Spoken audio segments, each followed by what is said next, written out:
Next, my paper is about introduce, result, and discussion, design diagram, load profile, solar module specification, inverter specification, solar module testing, load testing, PLTS, energy production, economic analysis, and conclusion and suggestion.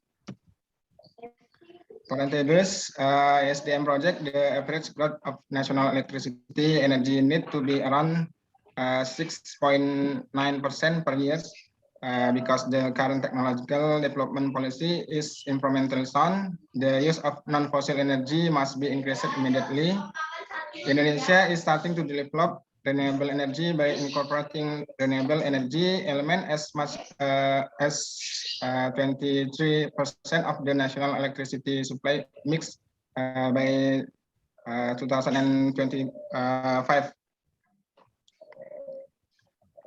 Solar energy is an environmentally friendly energy, so it is not surprising that renewable energy is currently being criticized as future energy and can be accepted by modern society based on regulation issued by the Ministry of Energy and Mineral Resources, namely Permen SDM number 49 of 2018 concerning the use of the PLTS roof system by consumer of PLN the PLN Persero at the tip point, the exported electrical energy of rooftop PLTS consumer is calculated based on the export KWH value recorded on the export meter multiplied by 16.5%. Profit and economic study so that people can be interested in installing rooftop solar panel. Next, this is design diagram. Next, load profile. This sound to us about load profile. Load profile the household nih. Hourly load monitoring on weekday like this, and then hourly load monitoring on weekend and like this. And then solar module specification. Solar module is in this implementation in Canadian Solar 405 watt peak technical specification can be seen in the solar arrangement in series pola. The calculation of maximum power value and the efficiency of the solar module shares in standard condition or STC used in the data listed on the nameplate standard condition are testing with 100 watt per meters and the temperature of 25 Celsius. This is specific inverter.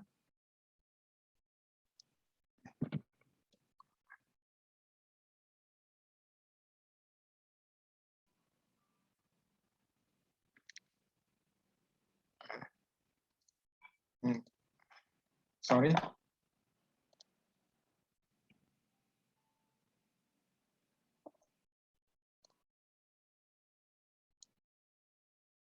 Specification this inverter capacity that I just is input power in the range 0.9 to 1.25 or the power generation be the solar module so that it safe to use and there is no inefficient. This is solar module testing.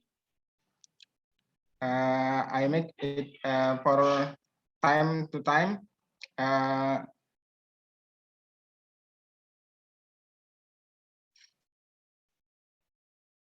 The one testing is irradiation testing. The irradiates test aim to measure solar irradiation. The measuring instrument used is the irradiation meter. Temperature testing aim to measure the thermal or temperature on the surface of the photovoltaic module. The measure instrument used is a thermogun. And then the irradiation value continue to increase from o'clock to 9 15 o'clock with the highest irradiation at 9 and 15 at 100 and 27.5 watt per meters. The irradiation value began to decrease at 9 and 15 o'clock to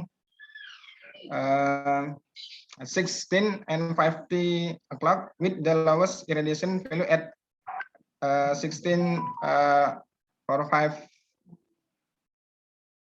o'clock at 28 watt per meters.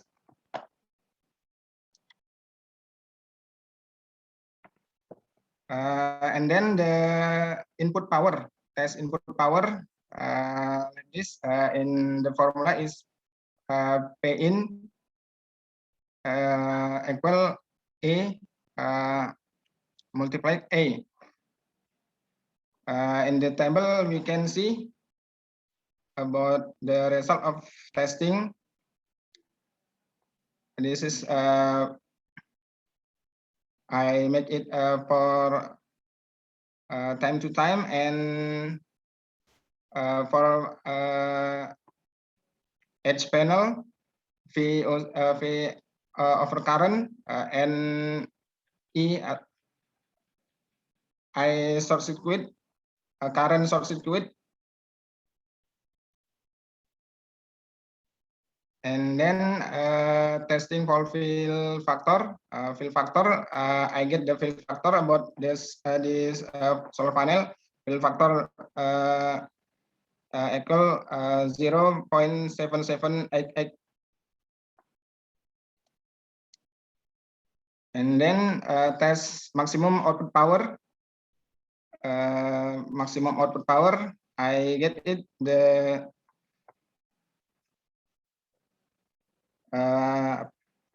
power maximum equal 800 and 49.2 and 8 watt. And then solar module efficiency test, efficiency module 17.40%. This is table for 2 minutes left ya Pak Rusdin, 2 minutes left. Oh, okay.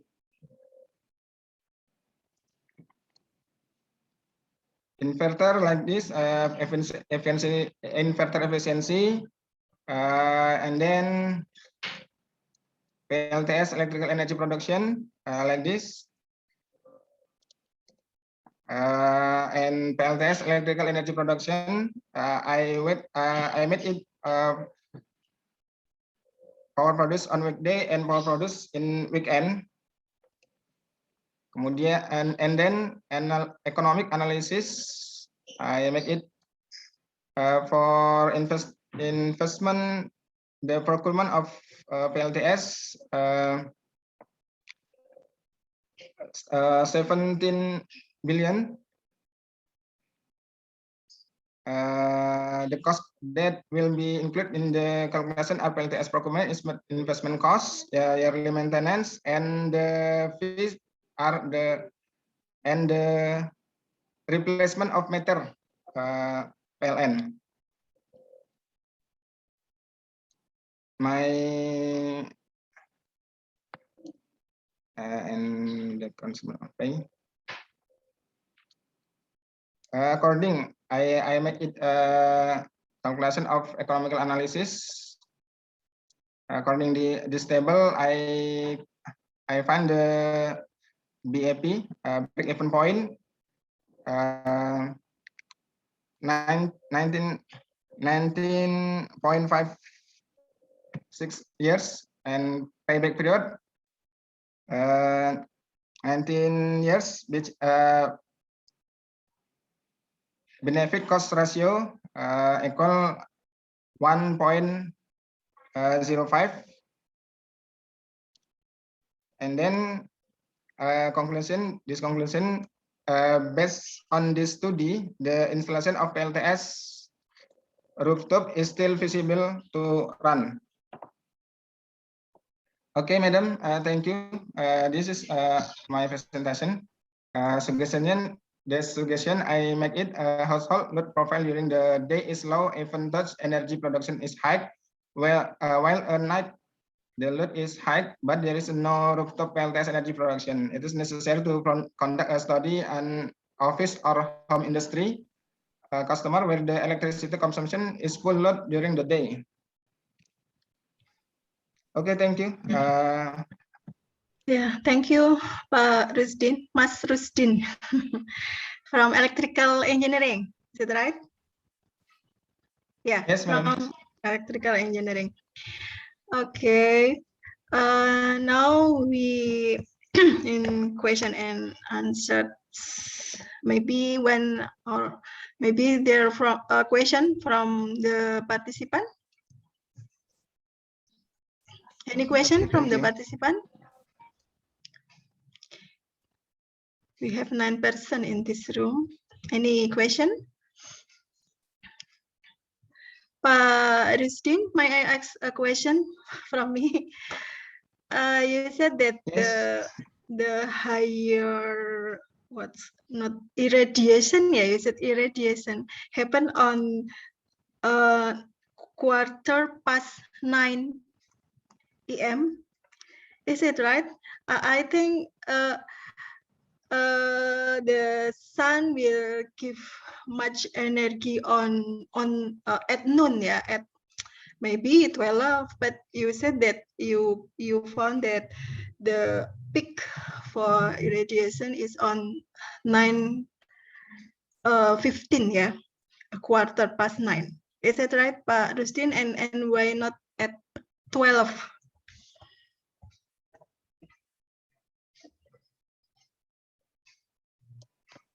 Thank you, madam, for the asking. I want to try to answer this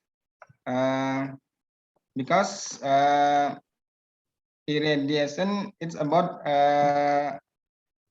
sign of solar and temperature.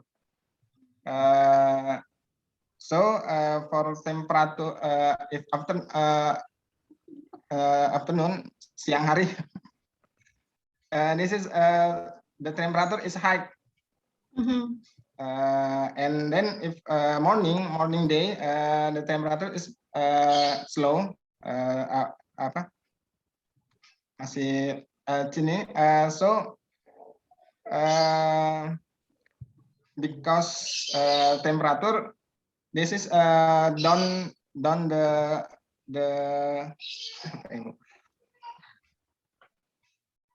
kemampuan capability of the solar panel to absorb the solar so the efficiency the solar surface of the solar panel because the high temperature it make losses energy. The energy like that. like Yes. Okay, so the thermal reduce the electricity that result from the surface. Okay, I see. Yes. Yeah. Any question from other participants? No? Okay. Thank you, Pak Rusdin, for your answer, and I will continue to the next presenter. Our next presenter is Ms. Puspita Kartikasari Budiwarsito Hasbiasin. The title is Electricity Consumption Prediction using Double Seasonal Time Series Model. I think it must be come from electrical engineering too. Is the presenter already in this room? It's me, Miss Ratna Purwaningsi. Okay, time is yours. Puspita Kartikasari will presentation by video, and I want to share screen. Oh, okay. For the minute. Yeah.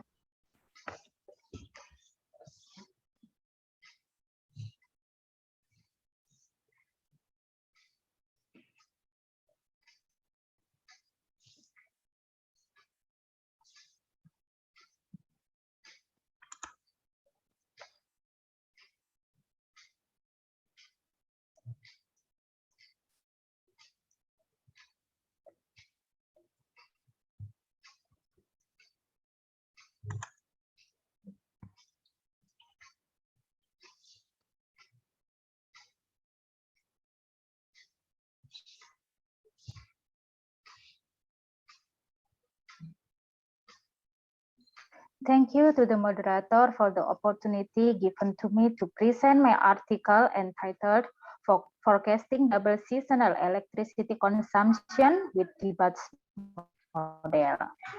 Introduce me, my name is Puspita Kartikasari. I'm lecturer at the Statistics Department, Facultas of Science and Mathematics, Universitas Diponegoro. There are 4 parts that I will explain in this presentation. The first is the introduction, the second is the methods, the third is the result and discussion, and the last is the conclusion. The need for electrical energy is proven to continue to increase from year to year, and this is one of the key aspects of living standards and measuring welfare effects. However, unpreparedness in fulfill electricity needs is one of the main problems. Therefore, it is important to plan in anticipating changes in electricity demands accurately by optimizing energy generation and avoiding unexpected loss. One way to plan electricity needs is by building a prediction model based on previous data. The prediction model built can provide an overview of the pattern of electricity demand at each certain time so that it can be seen the amount of electricity that must be provided to meet the demand and needs of electrical energy. In the electricity demand data, there are 3 seasonal patterns, including daily seasonal patterns, weekly seasonal patterns, and annual seasonal patterns. This causes the data on the demand for electrical energy to have complex seasonal effects such as non-integer seasonality, dual calendar effects, and non-nested seasonal patterns. Therefore, some prediction models that have been built still have weaknesses in accommodating this seasonal complexity effect. In this research, use the trigonometric model, Box-Cox transform, ARMA error, trend, and seasonal components, or a T-BATS model will be used, which is the development of the exponential smoothing model that is able to accommodate the occurrence of multiple seasonal periods and able to handle the possibility of nonlinearity cases due to its flexible seasonality. Furthermore, the trigonometric formulation of the resulting parameter can be used to obtain better predictive result.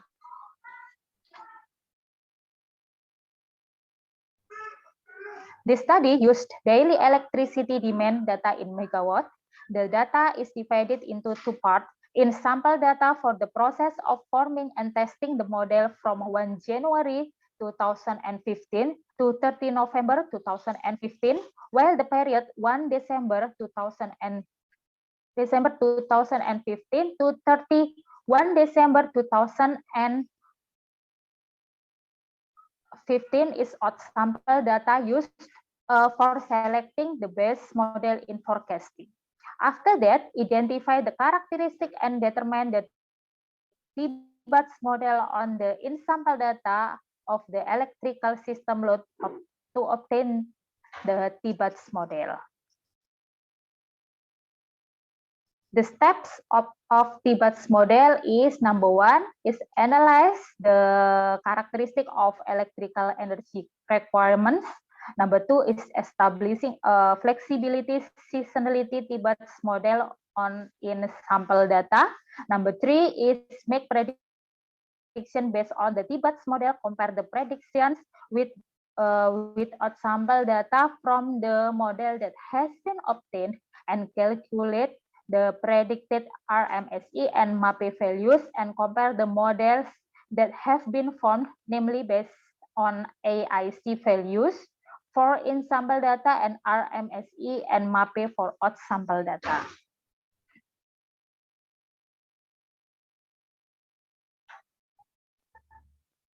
The amount of electricity consumption per day in the figure, it can be seen that every week and every month, electricity consumption has the same pattern, with low consumption every week, falling at the beginning of the week of each month, on the 5th, 12th, 19th, and so on, or seasonal 7 days.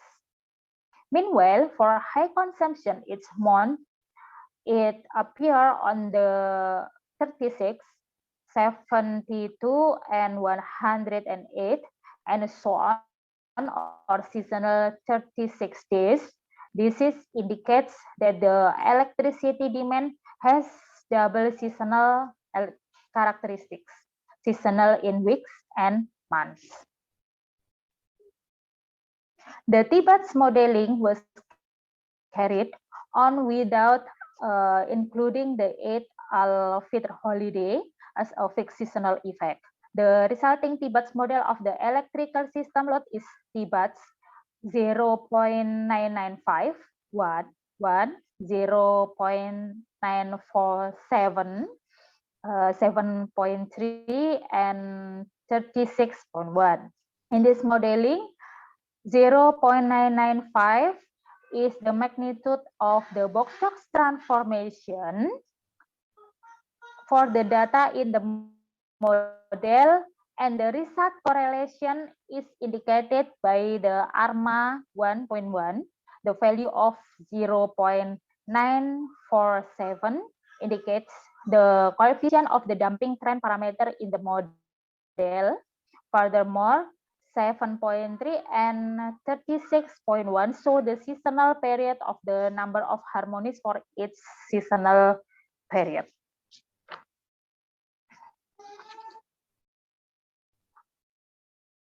The result of the short-term forecast of electricity consumption in the Tibbetts model have followed the pattern in the previous data.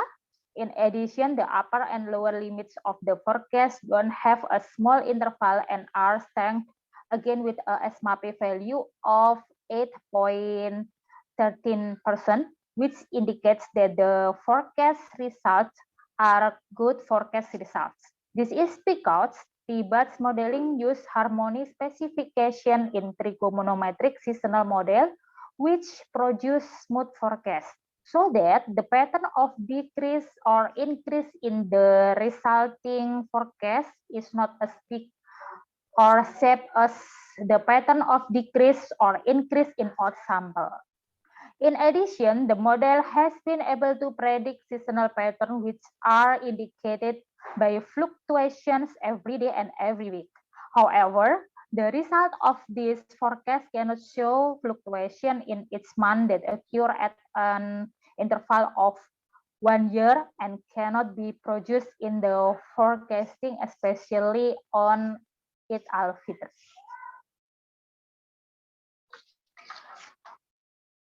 In sample data on the system load show weekly and monthly seasonal.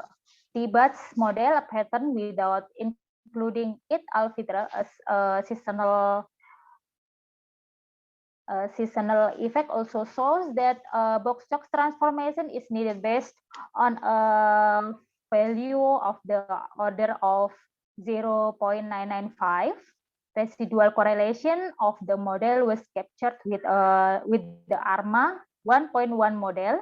This model has been able to capture fluctuating patterns in seasonal periods, but has not been able to accommodate the effects of holidays when using the Hijr calendar for forecasting. Tibat's modeling recommended to add the amount of data and effects of dual calendar, the Hijr calendar, and the Gregorian calendar so that the largest seasonal patterns can be captured by the model and produce better forecast. In addition, it also recommended to handle outliers and including seasonal effect in the residual ARMA model in the Tibat's model so as to produce a better model. Okay.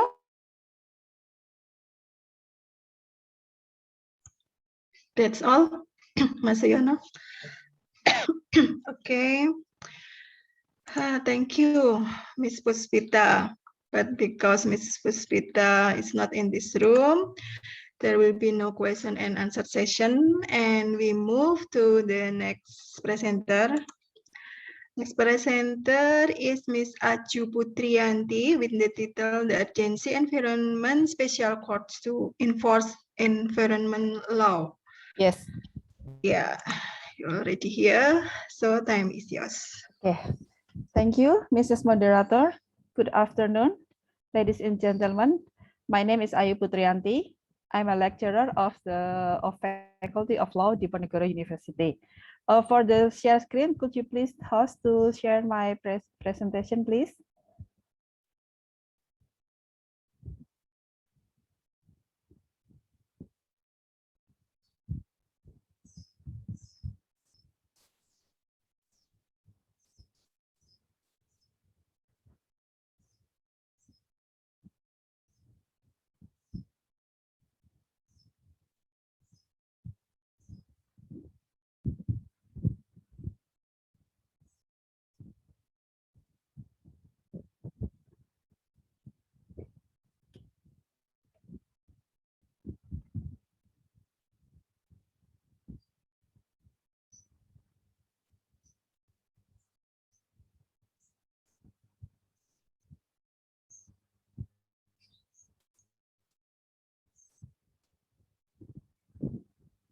Yeah, thank you.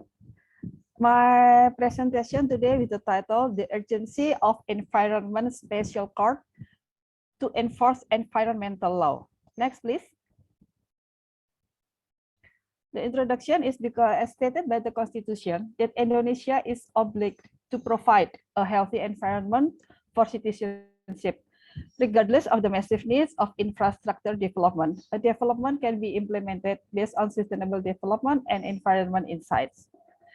In the Indonesian Environmental Act number 49, 2009, the system of law do not recognize the violence of citizen lawsuit, a defense of environmental mechanism before the administrative court, for it is to be considered as either a civil or criminal matters. There are several obstacles to exercise the civil lawsuit in environmental dispute. Next, please. The obstacles to exercise the citizen lawsuit in environmental in administrative court, because first, there is no specific regulation of how to implement or how to file the lawsuit to administrative court in Indonesia.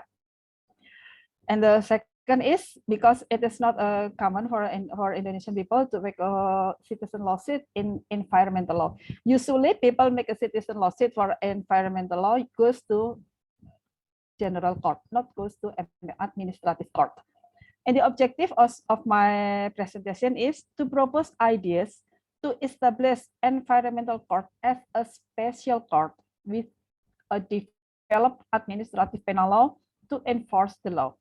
And the second is to develop regulations regarding environmental protection and management by adding citizen lawsuit as a mechanism to obtain procedural justice. Next, please. To my research, I use the Lawrence Fritzman's legal system theory. In this theory, he said that the effectiveness and the success of law enforcement depend on the three elements of the legal system. Namely, the first is the legal structure. It's related to the institutional arrangements and performance along with its apparatus in implementing and enforcing law. For example, this is about the regulation, about the regulation, about the act number so and so, like that is, it is mean the legal structures. And the legal substance is the actual rules, norms, and behavior. The legal substance means the substance of the regulation, the substance of the act, what is the inside the act is. And the legal culture, this is also important. It is the climate of social thoughts and social forces, which determines how the law is used, avoided, or abused. It means with in an easy way is how we react, how we react with the regulation, how we behave with the regulation. Okay, that is the legal culture. Next, please. The research method used in this research is the normative juridical, with the approach of statutory and comparative approach, and the specification is analytical descriptive approach, and the type of data is quantitative and secondary approach. Data resources is by literature review, and the data analysis will be analysis with a qualitative review. Next, please. In the future environmental special court to settle environment disputes, the main consideration is to establish an environmental special court is to order the nullification of a government's decree, as already settled in the several administrative courts. In order to be filed, the decree must contain that cause or can cause damage and pollution to the environment and forestry. So if I want to put a lawsuit to the environmental court, then I have to have the damage of the environment about the pollution of the environment and the forestry. One of the court procedures stated that the court is conducted by a judge who possesses environmental certification from the Supreme Court. In Supreme Court in Indonesia, it is already regulated that the judge who make trials for the environment dispute, they should have the environmental certification from the Supreme Court. Otherwise, they cannot make the trial for the environmental disputes. So they have to have environmental certification first. Next, please. As a comparison study in Germany, an environmental disputes can be processed through the civil, criminal, administrative, and also in European Court of Justice. In Sweden has 5 regional environmental courts, and the environmental court or appeal acts as a superior of environmental court. So it means in this slide that I will try to make comparison that in some countries like in Germany, in China, in Sweden, they already have a special court for environmental court. Not like in Indonesia, there is no special court for environmental court. Next, please. The future environmental court will create an environmental court justice system start from the regulation and the infrastructures and legal structures. So it means what I want to tell is if we want to make the environmental court as a special court, we have to start from the beginning. The beginning means that we have to make the legal structures.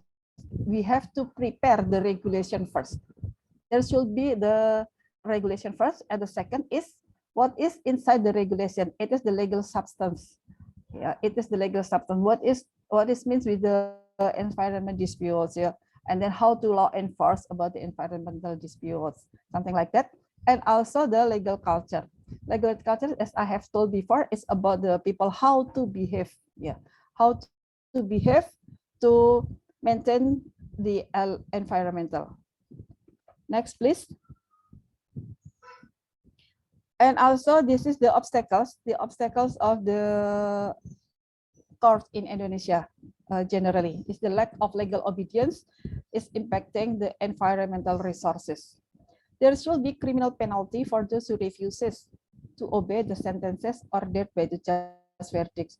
Actually, it is already there in the regulation of the Environmental and Management Act, yeah, there is a criminal penalties for those who refuse to obey, but there's always not to obey this criminal penalty. Yeah, they always deny how they will not obey this. The future environmental court has to develop administrative penal sanction in order to give deterrent effect for the defendant. That is what I want to say, that the future environmental court has to develop administrative penal sanction. The difficulties to implement the verdict in environmental cases added more reasoning on the urgency to establish an environmental court. It is also make more difficult to law enforcement in environmental law, because there is no administrative penal sanction, only criminal penalties and private charges only. For administrative sanction, only the judge verdict, they usually set only to cancel the decree, something like that. But what we need actually, in my opinion, is we need the future environmental court and develop the administrative penal sanction. Next, please. This is I also researches about the citizen lawsuit and environmental protection. In Indonesia, citizen lawsuit usually arises in the common law system, because Indonesia previously was in civil law system, but now because it is the modernization, globalization, so rarely they recognizes also the citizen lawsuit. Citizen lawsuit is filed because the government failed to fulfill obligation towards the citizen. The plaintiff is only required to show their citizenship and does not have to prove their legal standing or the loss they suffer. Next, please. It is about the citizen lawsuit. This is I'm trying to say about the citizen lawsuit in Australia, also in India. While in Australia, in India, it is developed about the citizen lawsuit for environmental disputes. It means that I can make file about the environmental damage, without I said that I have an aspect of the environmental damage. I only want to make a lawsuit. In the US, even citizen is entitled to make an environmental defense. Therefore, it is necessary and urgent to regulate citizen lawsuit aiming at the protection of the environment. Next, please.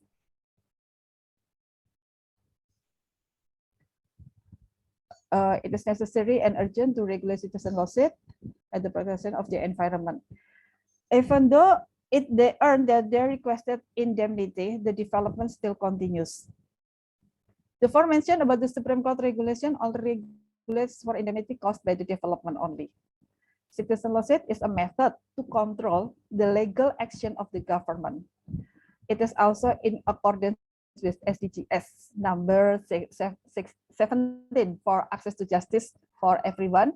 But environment also, there is one of the goals of the SDGs. Next, please. Okay, 5 minutes. There has to be a new set of regulation concerning environmental special court and the structure of law and the procedure of the court. And it is also important that the right of a healthy environment has to be implemented by providing opportunity to file a citizen lawsuit to the administrative court. It is aligned with the public advocacy relating to modernization, globalization, and environmental damage. That is my presentation. Thank you for the time. Thank you, Ibu Aju. Are you a lecturer from law faculty? Yes. Okay. Undip? Yes. Okay. Apologize that I haven't introduced myself. My name is Ratna Purwaningse. I'm from Industrial Engineering faculty. Yes. Okay. Any question from the participant? It's an interesting topic about environment, about law. Yes. We know that we already have Undang-Undang Lingkungan Hidup, but from your presentation, I think that not enough just undang-undang. Yes, I see. Okay, thank you for the correction, ma'am. Thank you for the correction. Okay. Any question from the participants? Why always moderator that asking the question? Okay. Okay, Bu Aju, I have a question for you. So from your explanation, that what I capture is if someone doing or operate something that give bad impact, make environmental damage, only the criminal or administrative that we can it's a case a portrait of administrative and criminal. But in my opinion, it should be we calculate doing the like economic valuation on the damage, and then we can ask the compensation to the company. Do you think I'm thinking in the right way?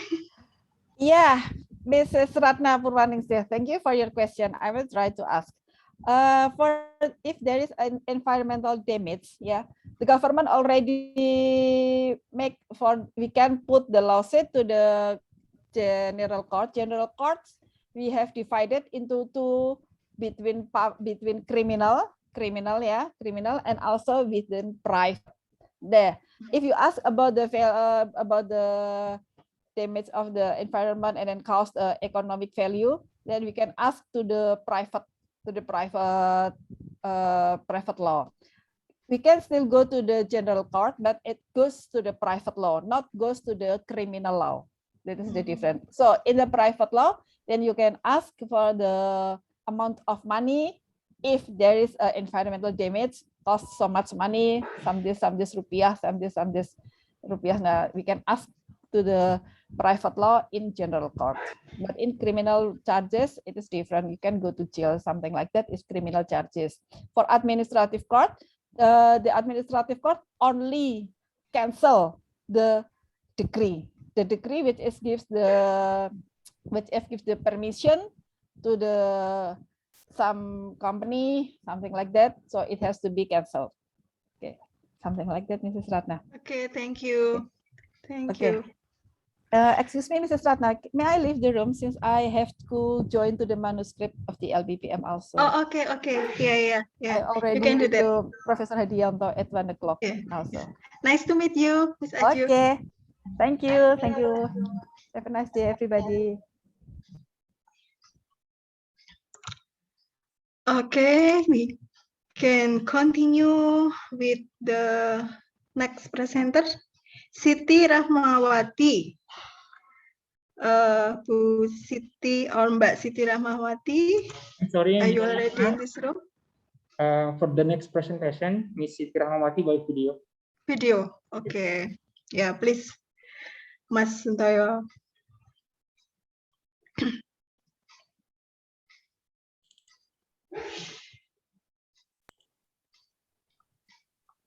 Recording in progress. Bismillahirrahmanirrahim. Assalamualaikum warahmatullahi wabarakatuh. I want to presenting the journal in this form introduction. The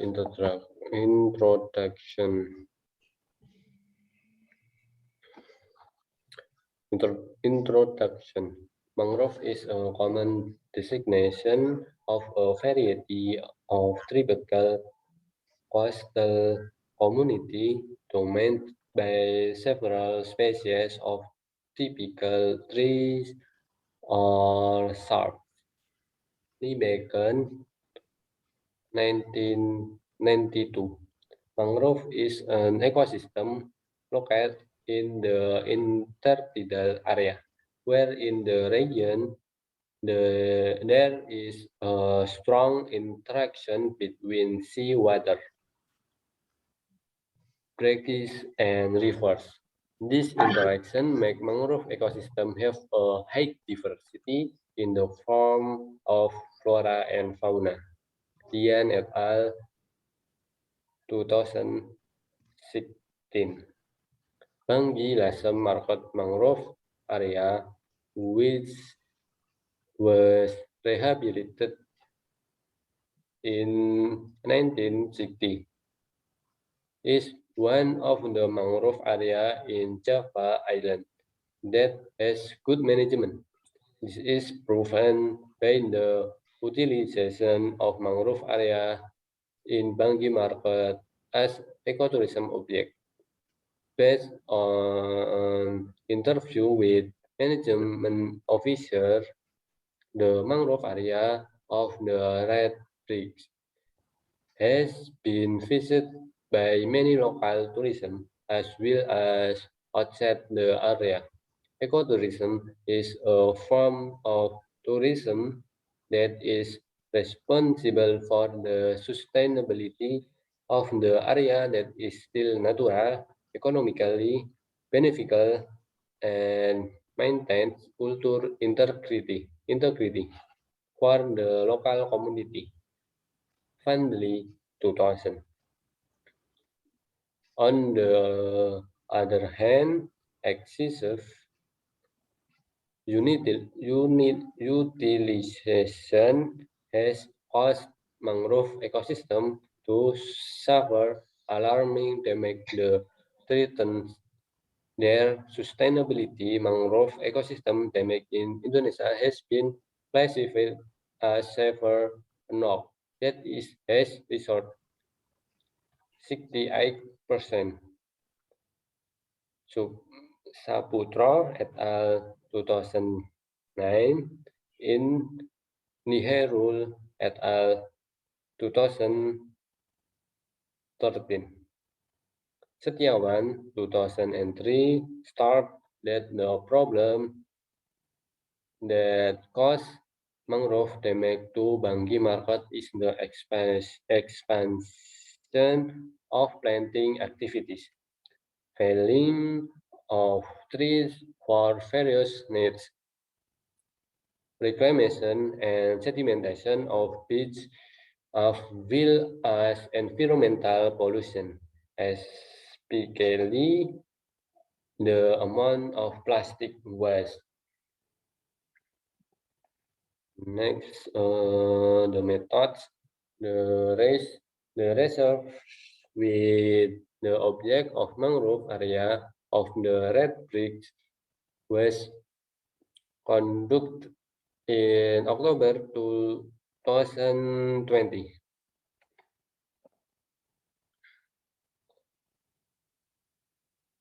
Located in the village of Bangilasa Market, Rembang Regency, Central Java.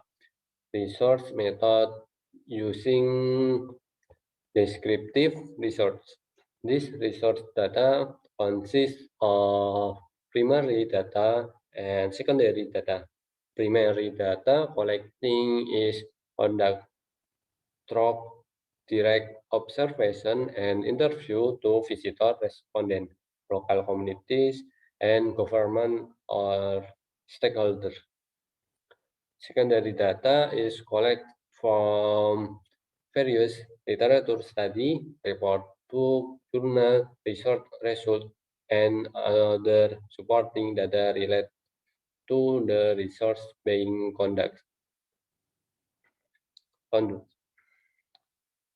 The data obtained descriptive quantitative analysis with the community structure formula diversity index Shannon winner.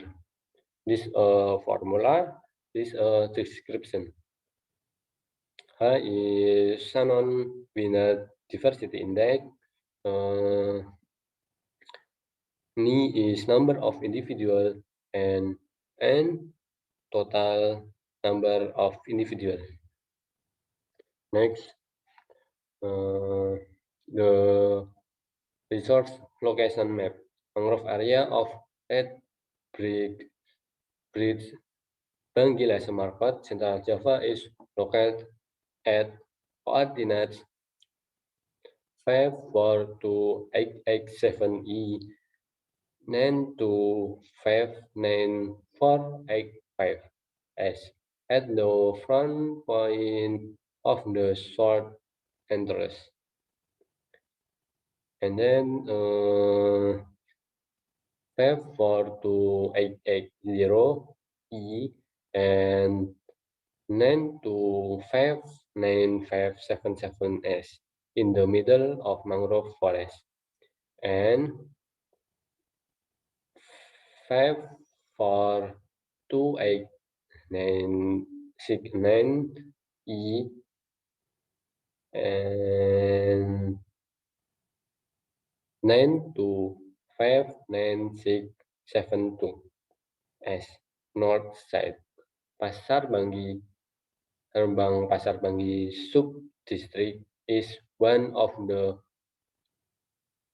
coastal villages located about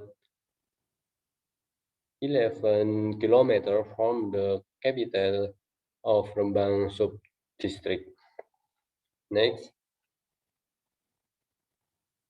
we go to discussion at mangrove vegetation. Mangrove forest in Banggi Market area is a mixed forest with naturally growing mangrove species and rehabilitated species by the surrounding community. In 1960, the mangrove forest of Pasar Banggi covered an area of 60 hectares, but due to conflict, some residents from claimed some mangrove forest land. The area shrunk to 42 hectares, while the existing area of mangrove stand Banggi Market of 14.88 hectares. The mangrove area of the Red Bridge is heavily influenced by the tides of the sea. Type of mangrove vegetation contained in the Red Bridge consists of 6 types of mangrove with the types of air stilosa give domain the mangrove area. Ecological air stilosa give can grow in diverse habitat in tidal coastal area include sand, mud, and also rock. In addition, it also likes tidal river Pamatang, but also as a pioneer type in coastal environment or on the land part of mangrove. Mangrove plants have a special ability to adapt to stagnant soil conditions and experience recycling by high tides, high level of salt, and less stable soil conditions. Salinity conditions greatly affect mangrove composition, and one of the environmental factors that affect mangrove growth in a region. TDS et al. 2007. Various types of mangrove overcome salinity level is different way.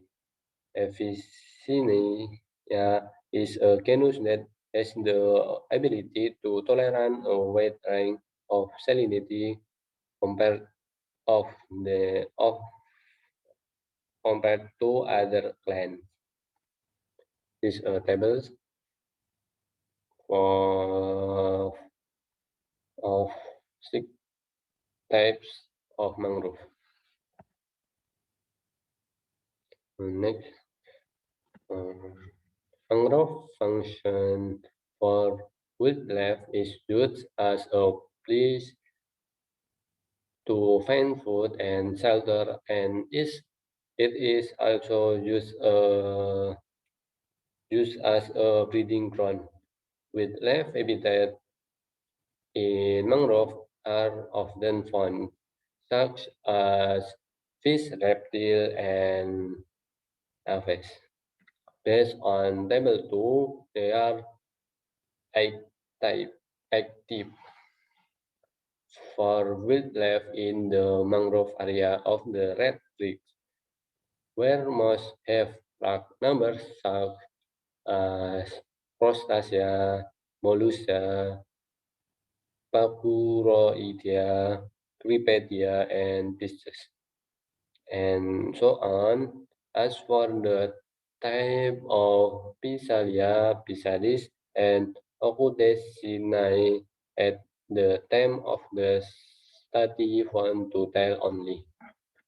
Many types of Crustacea of commercial value as mangrove as a place of nurturing. Mangrove is able to provide very large amount of organic matter as foodstuff. Dependence on mangrove is not only for species that live in mangrove, but also for species that as mangrove as a temporary place in their life cycle, such as for parenting. This is a table for egg species.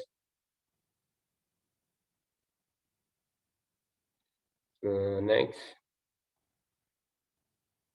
the value of the species diversity index can be used to determine the influence or disruption to the environment and to know the state of succession and stability of plant communities in a location.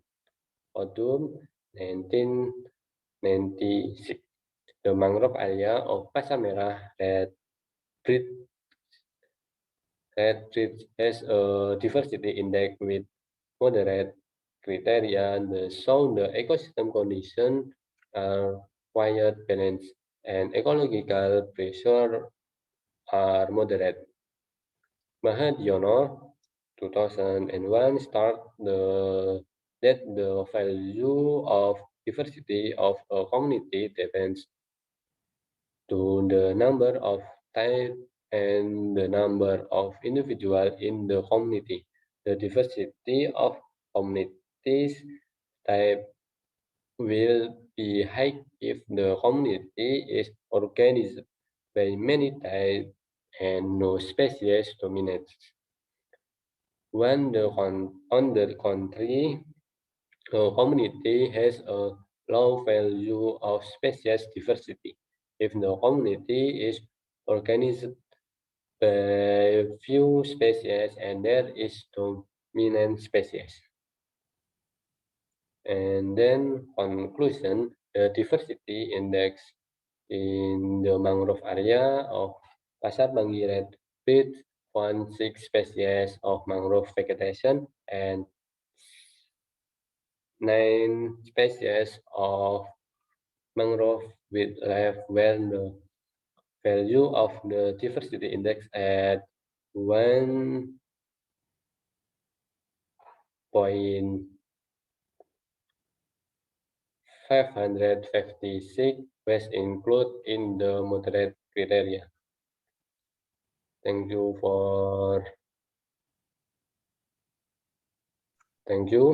Wassalamualaikum warahmatullahi wabarakatuh. Waalaikumsalam.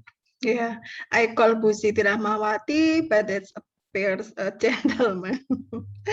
Okay, because the author of the paper not here. So, no question and answer session. We continue to the next presenter, Ibu Narulita Santi Wahyu Krishna Hidayat, Era Reformasi Nuria, with the title of the paper, Determination of Aquifers with Q-Electric of Schlumberger Configuration at Di Malela Boarding School, place at Nusa Tenggara. Bu Narulita Santi, are you already in this room? Okay, I see you. Bu Narulita, time is yours. Excuse me, Ibu Ratna, can I Yeah, Mas with my device? Mas Sentoyo, Bu Narulita, able to share the presentation? Yes, sir. Yes, Miss. Wait a minute. You wanna share screen?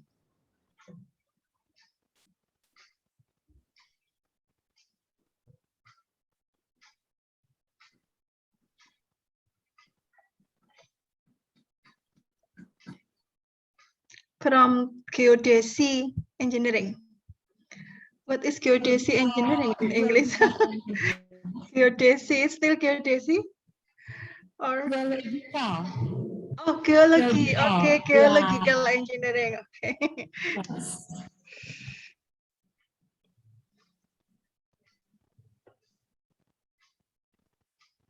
Excuse me, computer, can I share screen with my device? Yeah, make Bu Narita able to share screen, Mas Suntoyo.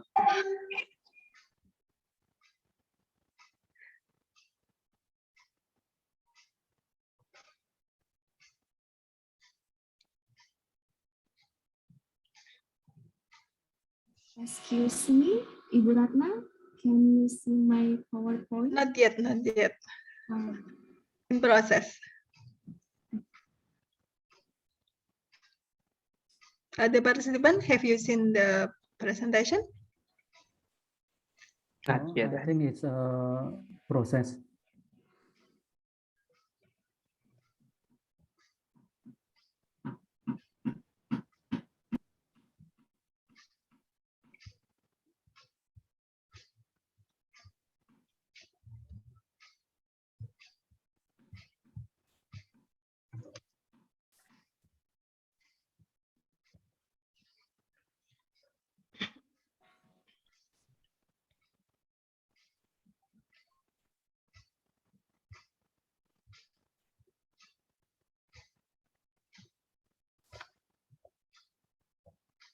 Yeah, finally.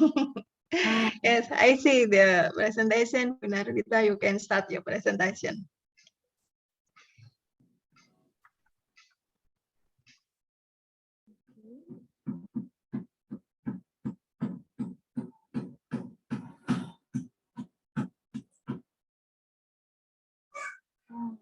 okay. Hello, everybody. My name is Narunta Santi from Geological Engineering Department, and our presentation for the title is Determination of Aquifers with Geoelectric Slambersi Configuration at Manila Boarding School, Temanggung Village, Lenangua District, Sumbawa Besar, Nusa Tenggara Barat. Okay, before I say for the result and etc., maybe I will say about why Marela, why we go to this boarding school and go research for this area. Marela International Islamic Boarding School is an international educational institution consisting of 220 students.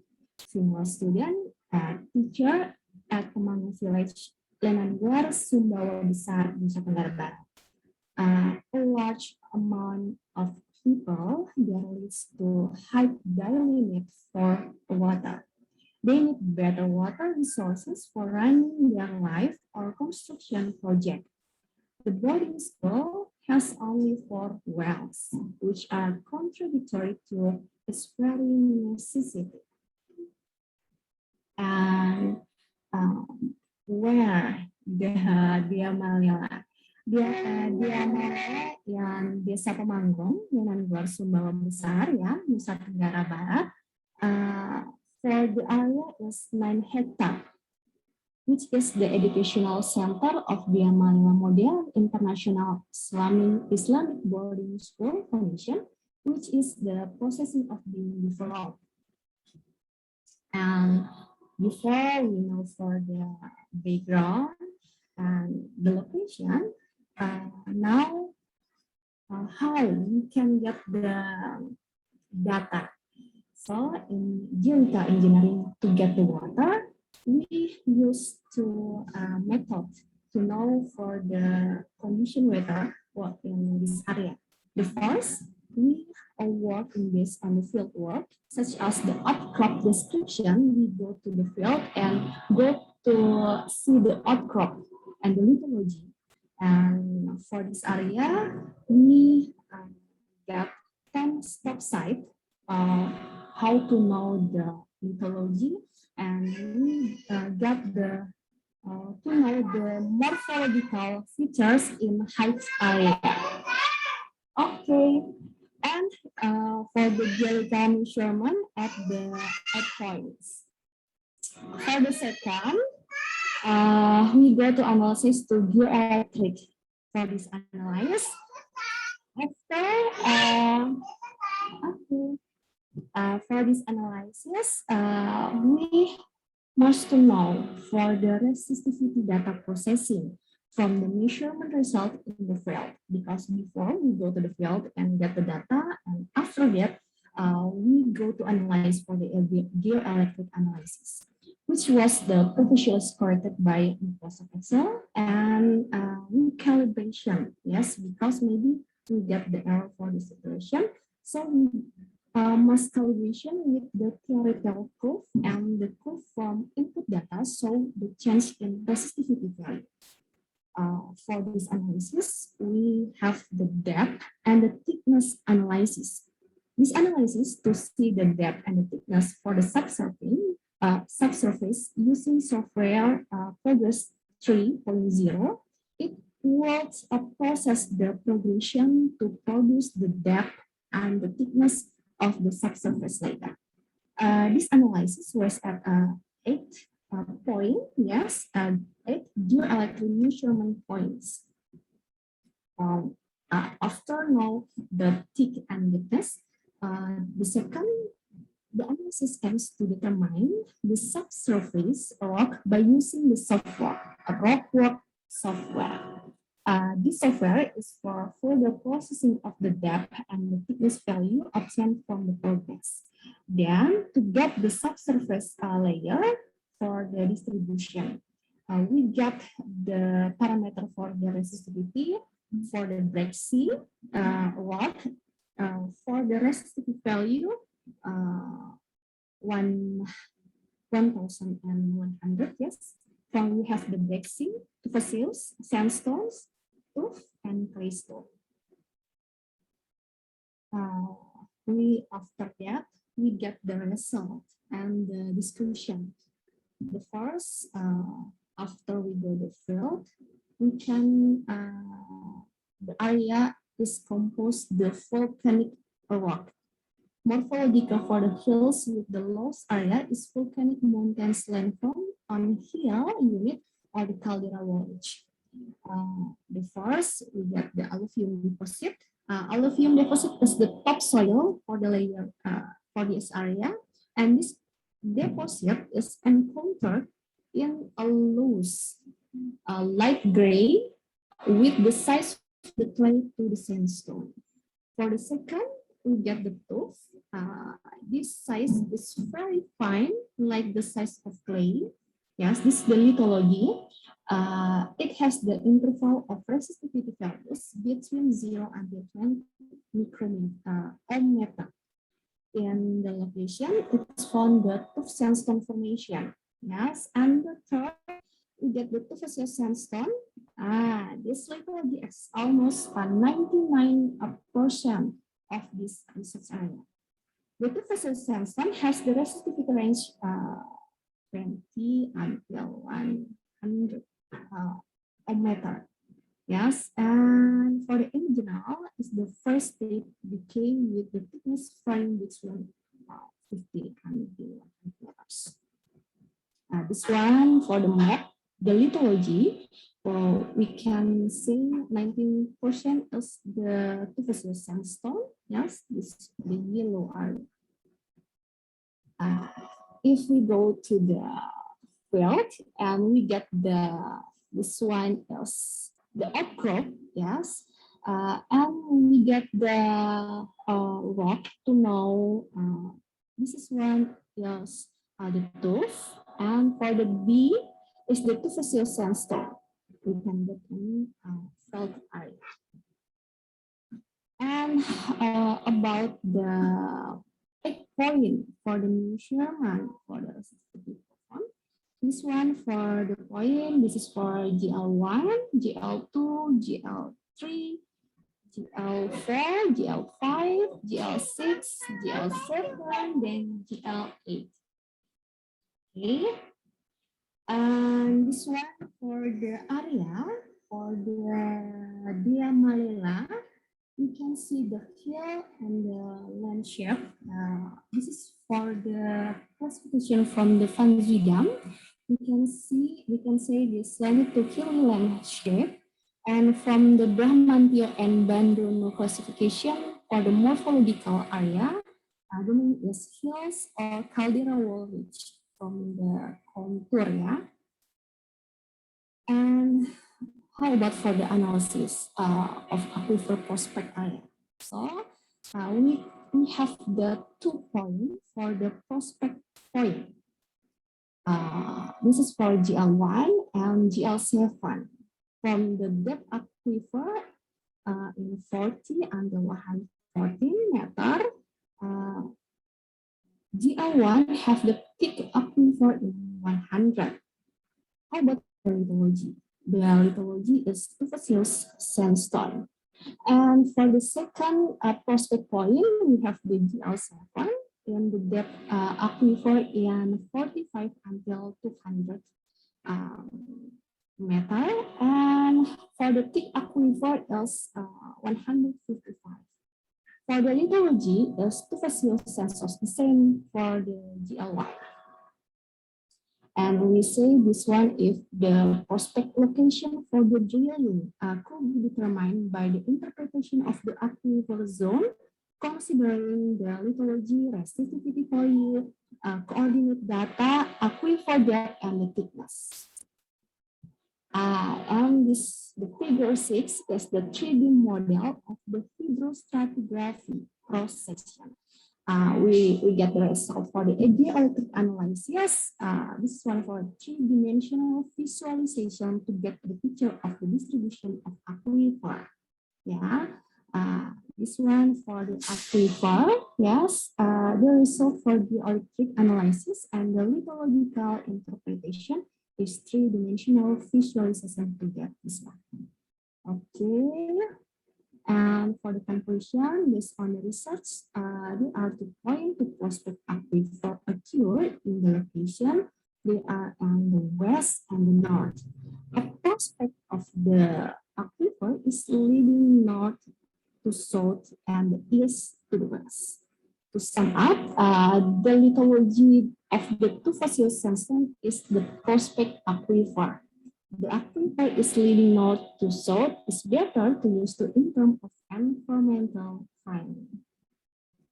Okay, thank you. This one you can call me Narolita Desanti at live.apc.com. Thank you, Ibu. Thank you, Bu Narolita. It will be hard for me to ask a question to Bu Narolita because I know nothing about geological engineering. So please, any question from the participants?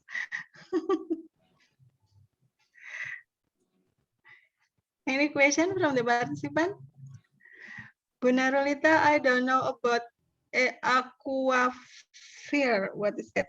It's like muka air tanah. So you identify how deep to find a water, something like that. It's a simple question from me. Okay, this one for like the balloon in the subsurface. It's have the water in the subsurface because the model or the shape is get the more depth to depth from the runoff, from the rain, from the water for the area. So we say the aquifer save the water in the subsurface, Ibu. So if we get the aquifer, so we get the water. But not every lithology, not every subsurface have the aquifer. So this geoelectrical method to know from the 3D for the visualization where the area we can get the aquifer, where area we can get the, like in Indonesia, say the cikungan air tanah or mangkoknya air in this area to get the water, because not every area have the high water, many water from the area. Maybe we can have the water, so we must know what the area have the aquifer. You Thank you for the explanation. Yes. Thank you for your answer. Thank you, Ibu Ratna. Matur nuwun. Yeah, Benar Lita. Okay, now we will continue with the next participant, Oktavina Kartika Putri, Kalimatus Nur Eka, Agustanti, and Tiffany Andika with the title of the paper, Green Foaming Agent Levels from Sapindus Rara Fruit Extracts. Miss Oktavina Kartika Putri, are you already in this room? I'm sorry, Or Miss other Ratna. author? Excuse me. Oh, yeah. Miss Oktavina is not here because we canceled the presentation for today. And maybe may you continue the next presentation? Oh, okay. We'll continue to the next presenter, Amanda Margaret. Now, I know that Miss Amanda already here with the title of the paper, Implementation of Green Shipyard Concept on Semarang Shipyard Using Green Performance Framework. Miss Amanda, are you ready for your presentation? Miss Amanda? Yeah, I am. But I think I'm gonna Mas Sutoyo, please make Amanda able to share screen. Yes, Miss. What do you need? Yeah. I'm sorry, Miss. I think I've sent the video out. Oh, you prefer the host to use your video? Yes, but before that, I think Pandi would like to say a couple of things before we move on to the video, please. Sorry, I moved my speaker. So I didn't send a video recorded for presentation today. So after the recorded presentation, we will answer the question if there are the question from the audience. So we prefer to use recorded presentations. The presenter is Amanda Margaret, the first author and also the principal investigator. So maybe the presentation can start. Thank you. Dr. Thank you.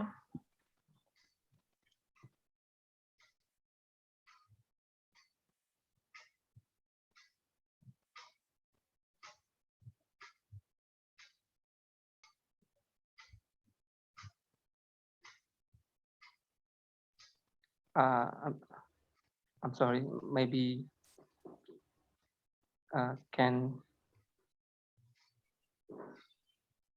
It looks like Amanda still trying to share screen. Yeah, Amanda.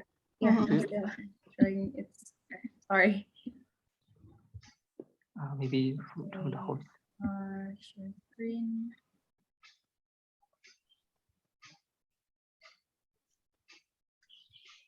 Okay, is it seen now? In the process, I think. Not yet. Okay.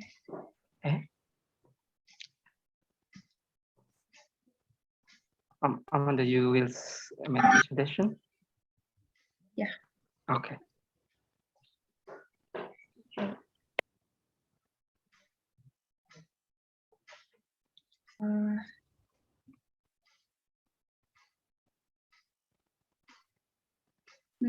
My laptop is kind of on error. Yeah, it appears. I can see your slide. Yeah. So please. Yeah, but my screen. My screen went blank. Yeah, I'm sorry. Maybe you prefer to use your video. Yes, I think it's better to use. Yeah, Mas Sutoyo. After that, if there's a question. Yeah. Yeah, Miss.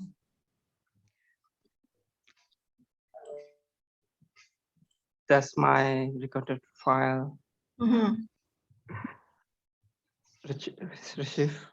I'm sorry.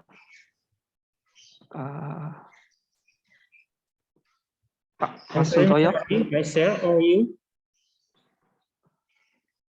That's my recorded file for presentation today is received.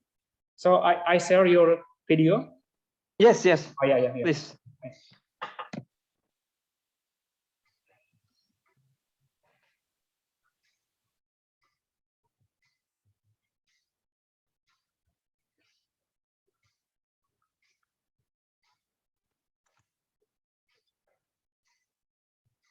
Good afternoon to all of the honorable participants and moderator. My name is Amano Margaret as a researcher from the Department of Naval Architecture and Shipbuilding Engineering, Diponegoro University, Semarang.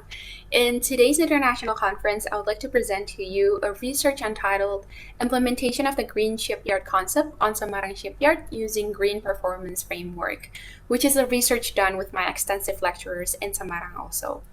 First of all, please allow me to introduce you to the outline of today's research presentation. So firstly, we're going to talk about the background, the main logical reasoning of why this research of Green Shipyard Indicator was implemented from the very beginning. Then the method used in assessing the implementation of the concept. Then finally, a result end-to-end of this research. Now, firstly, we're going to move on to the first session, which is the background. So we know that in 2014, ladies and gentlemen, the World Health Organization had estimated that climate change will cause 250,000 deaths each year between 2030 and 2050. The report on the state of the global climate 2020 documents indicator of the climate system, including greenhouse gas concentrations, increasing land and ocean temperatures, sea level rise, melting ice and glacier retreat, and extreme weather. It also highlights impacts on socio-economic development, migration and displacement, food security, and land and marine ecosystems. 2020 was one of the 3 warmest years on record, despite a cooling La Nina event. The global average temperature was about 1.2 degrees Celsius above the pre-industrial level. The 6 years since 2015 have been the warmest on record, which is 2011 to 2020 was the warmest decade on record. While for the greenhouse gas emissions, we know that the energy used takes most of the accountability for the total of 73.2% contribution on the greenhouse gas emissions. Connecting it to Indonesia today, ladies and gentlemen, we also know that from the shipyard industry alone, we have one of the most significant contributing factor to greenhouse gases in steel cutting and other operations involved. We know that shipbuilding actually involved 89% of steel cutting, 5% of electricity, and 1% of non-steel material, trucking, and shipping, all of which contributed to the 50% of carbon dioxide emission in the shipbuilding process. Indonesia currently has 334 shipyards with 1.2 million GT capacity for new building and 7.4 million GT for repair. So we know from this also it has been connected by the International Maritime Organization, or the IMO, declared that the greenhouse gas emissions coming from the shipyard industry has contributed 938 million tons, or about 2.6% of the total carbon dioxide emissions globally. So we know that it is actually an urgency to find the solution towards this issue, and that is exactly why the aim of this research is to present the application of the green shipyard concept with indicators of green performance framework at the shipyard in Semarang, Central Java. And it is also because we want to introduce this concept to the majority of the shipyard industry inside of Indonesia, since it's not been widely known yet.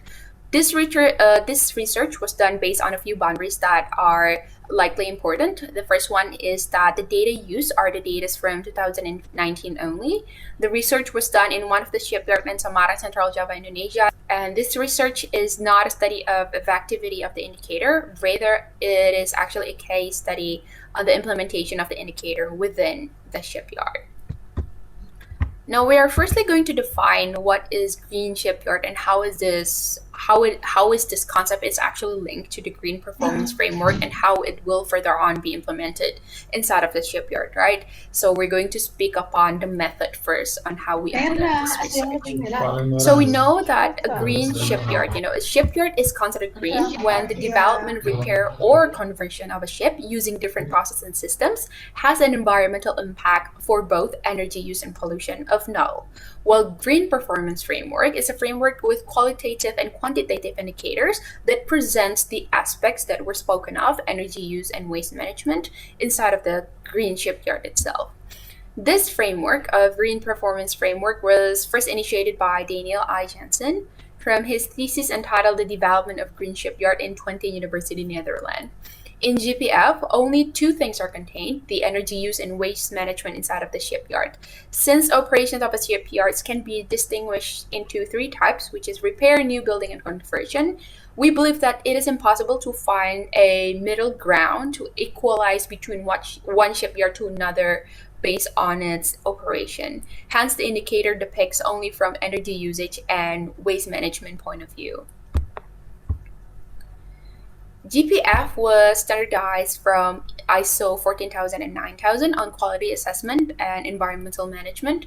All baseline performance level and key operational metrics was done by the previous researcher with gathering data from 13 shipyards in Netherlands and generate a range of level 1 to 10 for quantity indicator.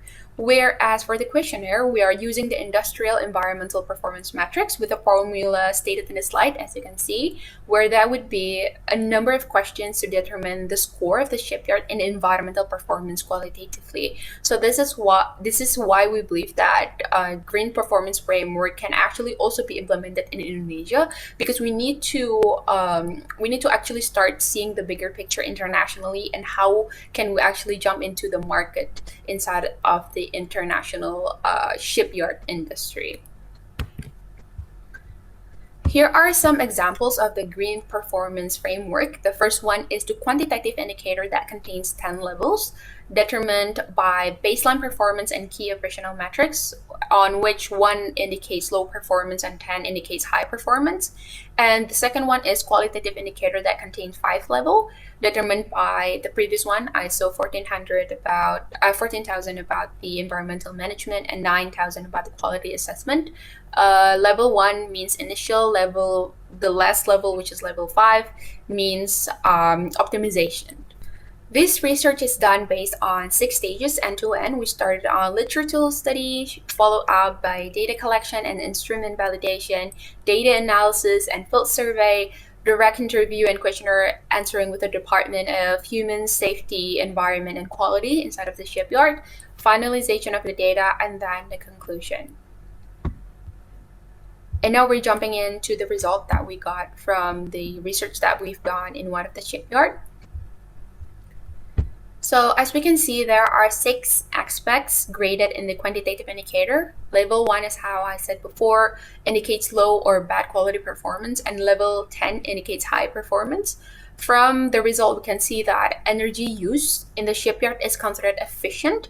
However, the weakness of the system is the lack of substitution of renewable energy for new non-renewable energies, which have a negative impact on the environment. Therefore, although the use of non-renewable energy is classified as efficient, the impact on the environment is still classified as negative. In general, there is no consistent broad outline in the quantitative application of the green concept inside of the shipyard, since the level of work achieved is also recognized as an existing automated procedure and not a conscious effort to work or improve performance towards a green shipyard. Now, qualitatively, we can see the average score for energy use is still 0.7, whereas the average score for waste management is 1.5, which is slightly higher. So qualitatively, the shipyard itself has been able to receive and maintain updated information about the rules and policies in energy use and in waste management. There has been no sustainable application on the information received or strategies for reducing energy use or waste production. From that, it can be concluded that less attention is focused on the reduction and more on the management itself. Because we can see also there is a fairly good monitoring and evaluation system for waste management with a clear data collection system. However, for energy use, there is only a summary for the purpose of financial reports, and it is actually not used comprehensively for planning for energy use reduction or energy substitution. So from here, we can conclude that with the values that have been collected based on the indicators given, the shipyard company cannot be classified as a green shipyard yet. The main recommendation for this shipyard is to initiate an implementation of 3S Energetica, which is 3 things that we should consider every time that we want to run an industry. That is to reduce use renewable, and increase efficiency to support sustainability. Now, we see that further notice and comprehensive data gathering and continuous monitoring and evaluation is also needed to ensure a sustainable system in maintaining a good environmental performance on the shipyard. Hence, that would be the end of the presentation of this research. I hope this could be very useful and beneficial for you. And to that I say, have a very good afternoon. Thank you. Okay, thank you, Ms. Amanda, for your great presentation. And now, please, any question from the participant in this room? And Mr. Andy will have to answer the question. Yeah, Mr. Andy. Are you graduate from master degree marine technology? Yes. Yes, So, I think we are at the same year in Surabaya. We was a classmate Yes, at marine yes. economy. I just think maybe I just think maybe in I remember you. yeah, I ever seen, but I don't know. Yes. Any question from the participant here? Bu Narulita, maybe you have a question for Pak Andi. Oh, she's still busy with her child, maybe. Oh. Okay, a question from me, Pak Andi and Mbak Amanda. So, from your presentation, you found that the problem for the shipyard is not use renewable energy. Yeah. So, what kind of energy that they use now, and what your suggestion to replace that energy, like fossil fuel, replaced by what? Please answer. Okay, thank you, Dr. Ratna. So this is still initial research because this on the indicator is by previous research that conducted in the Netherlands. I think it's like a Netherlands is not developed country like us. They have a good performance use renewable energy like such as solar cell and wind energy. Yeah, so it's a bit difficult, but I think we can use the energy by as we can see in some office, we still use a lamp. Although they are in the morning, I think we need to optimize the use of sunlight for light the office, and solar cell for the electricity in the office, because shipyard is a big industry. We use for welding, cutting. So I think this is challenging topic. So for renewable energy we can use, but not all the renewable energy is maybe can replace, because some like cutting, welding is a bit difficult to replace.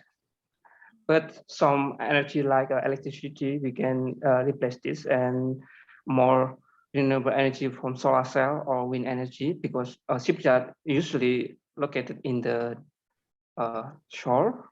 So there are a lot of wind energy. Maybe that is my answer. Maybe Amanda, you can add some explanation or your. Okay, maybe Amanda. Yeah, Andy, thank you. I think I agree with most of the things that Andy actually said, because if we take a look at the shipyard currently in Indonesia, we can see how it is very exposed to, for example, sunlight, and for example, also the water, the ocean. So I think that's a very good way to instinct of how we can make use of that to be a new source of renewable energy by then we use it in the operation inside of the shipyard. So yeah, I do fully agree with Andy. Thank you. Yeah, Amanda, that's a great answer, and congratulations that you runner up of Mama Press, yeah, national competition. Yeah. Thank you. Yeah. Thank you, Pak Andi. Yeah. Yeah. Now we come to the last presenter, Pak Ahmad Cahyadi, with the title of the paper Multi-Temporal Water Quality Analysis of a Karst Spring. Pak Ahmad Cahyadi, are you already in this room? Yes, I will share my presentation. Okay, yeah. myself. Time is yours. Thank you very Mas much, Suntoyo, please make Ratna. Pak Ahmad able to share screen.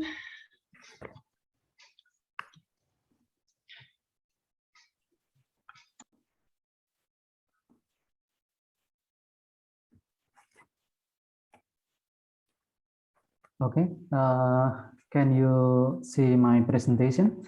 Yes. Yes, clearly, Pak Ahmadi. Okay, thank you very much. Assalamualaikum warahmatullahi wabarakatuh. Ladies and gentlemen, let me introduce myself. My name Ahmad Cahyadi. I'm a young lecturer in Gajah Mada University and researchers at the Karst Research Group, Faculty of Geography, Universitas Gajah Mada. On this occasion, allow me to present my research with the title Multi-Temporal Water Quality Analysis of a karst spring affected allogenic recharge. We take a case study in Gremeng Resurgence or Gremeng Spring in Gunung Sewu Karst area, Yogyakarta. This presentation consists of 5 parts, namely background, research objective, research method, result and discussion, and conclusion. Okay, this is my research background. Spring in the Karst area have a big role in meeting water needs, and the development of large dissolution in Indonesia we call the pelarutan. Dissolution of conduit cause high groundwater vulnerability to contaminant in Karst area, and allogenic recharge is groundwater recharge originating from outside the Karst area, like in image in the right. You can see the allogenic river is from non-Karst area enter to the Karst area, and the allogenic river throws the conduit tunnel without natural filtering by void between rock grain. So it's very dangerous for groundwater contaminant. Therefore, studies related to multi-temporal characteristics on water quality that are affected by allogenic water recharge are very important to be carried out in a Karst area. This research set out to analyze groundwater multi-temporal quality in Karst drainage basin affected by allogenic recharge. I have a map in the right of my presentation. In the upper part is Gremeng Karst drainage basin is the study area of this research. 1-year study was conducted to see whether and how it varied during the dry season and rainy season, and samples were collected at Gremeng Resurgence or Gremeng Spring, the outlet of Gremeng Karst drainage basin. The location is located in Umbul Rejo Village, Ponjong District, Gunung Kidul Regency. It is part of the Wonosari Formation in geologically, which consists of cliff limestone, or in Indonesia we call the gambing, overlying tertiary age volcanic rock. 5 allogenic rivers recharge this karstic basin, namely Garuda, Grembel, Seropan, Kalimati, and Sumurup River. This is my study area in Gunung Kidul Regency, and Gremeng Resurgence is a karst spring in Gunung Sewu Karst area, which directly adjacent with Wonosari Basin in western part. And the uniqueness of this spring is spring get recharged from surface river from the northern part of Gunung Sewu Karst area is Panggung Ancient Volcano, and geologically is formed by tertiary volcanic rock. This is a method. The tool used in the research is alkalinity test kit, pH meter, electric conductivity, and etc. And data processing and analysis, we use the regulation of the Indonesian Ministry Health, and some parameter and regulated in this document. So I use some standard by Todd and Mice in 2005. The analysis of this sample collected at Gremeng Resurgence at February 2019 until January 2020 revealed that it's meet the standard for drinking water quality. The pH in the study area is alkaline because most dissolved ions are sourced from the karst area from limestone, and the TDS ascending trend in dry season we can show in the table, and also in electrical conductivity is ascending in dry season, and then this is because in dry season the rain is not fall, so no dilution from rainwater, and the dilution process from groundwater and rock is dominant. And then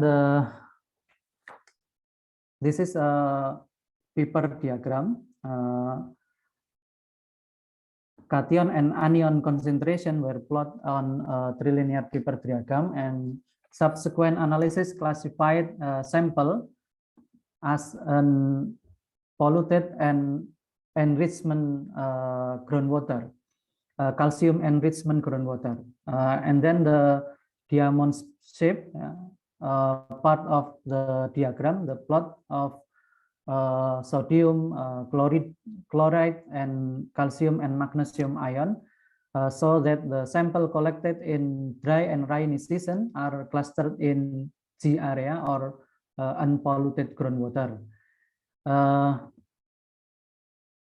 In the tertiary plot, magnesium, natrium, and natrium plus gallium in the left, they are grouped in C area, groundwater with calcium enrichment. Calcium enrichment come from limestone that make up the karst aquifer in this area.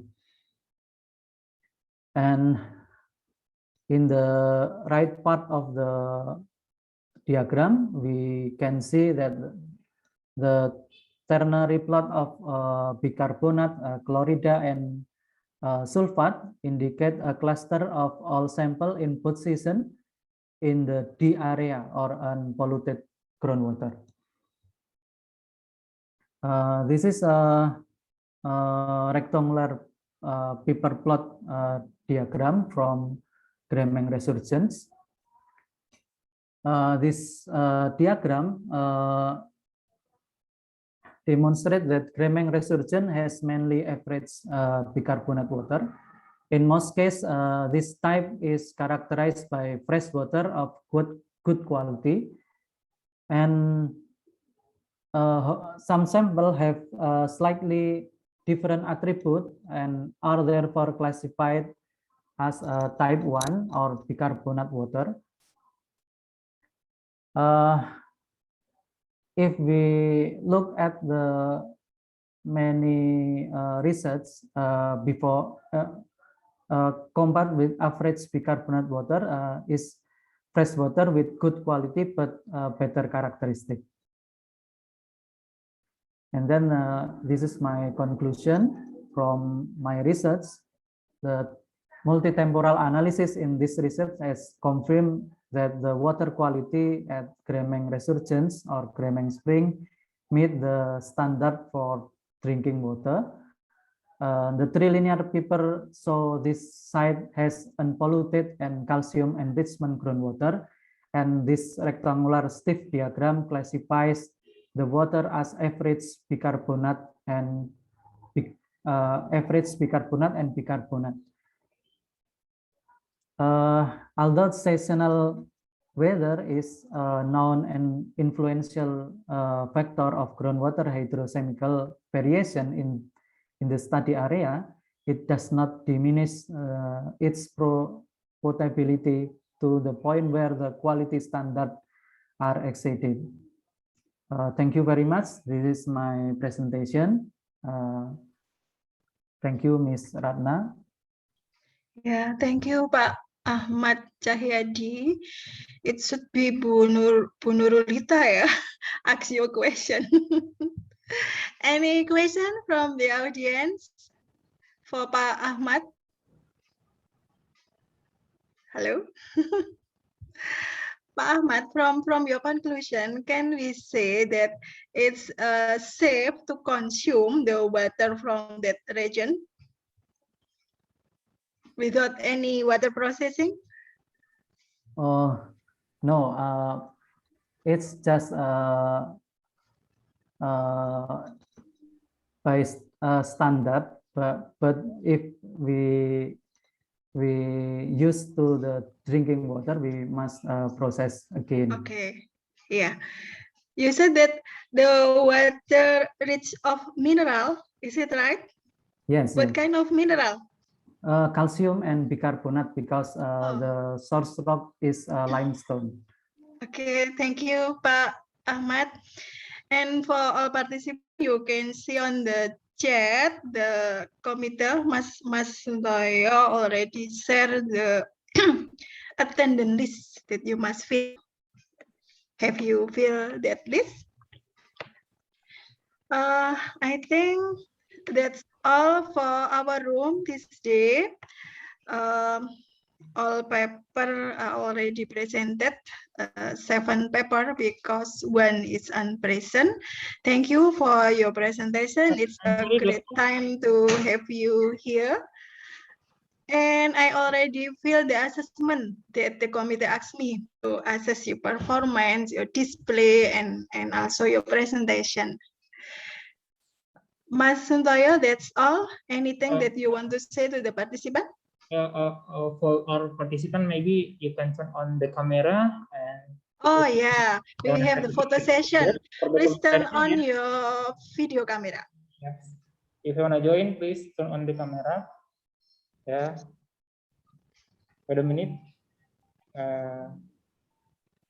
Rusdin Kachari. 1, 2, 3.